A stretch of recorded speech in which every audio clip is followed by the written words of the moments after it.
I'm sorry, please forgive me, thank you, I love you. నేను మీ Priya ma'am. ఈరోజు మనం universal లాస్లో 5th లా గురించి తెలుసుకుందాం. లా of inspired action.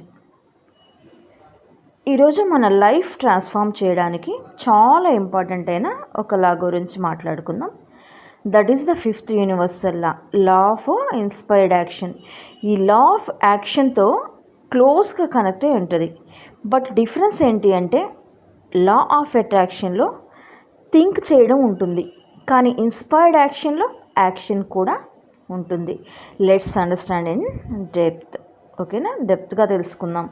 The law of inspired action says that just thinking, wishing or visualising is not enough. You must take aligned, heart-guided and soul-connected action towards your desires.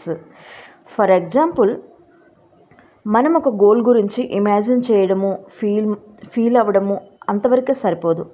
ఆ goal reach అవ్వడం కోసం మనం చేసే action కూడా ఇన్స్పైర్డ్గా ఉండాలి. Inspired అంటే ఫోర్స్గా కాదు, ఫ్లోలో ఉన్నప్పుడు వచ్చే న్యాచురల్ గైడెన్స్ అన్నమాట.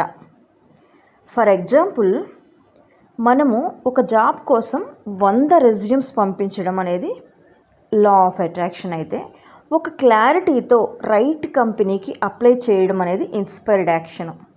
That is action. Forced action అయితే ఇది ఒక ఇన్స్పైర్డ్ యాక్షన్ అనమాట. 100 రెజ్యూమ్స్ పంపించడం అనేది ఫోర్స్డ్ యాక్షన్ అయితే, ఒక్క క్లారిటీతో రైట్ కంపెనీకి అప్లై చేయడం అనేది inspired action. That is law of inspired action. Thank you so much.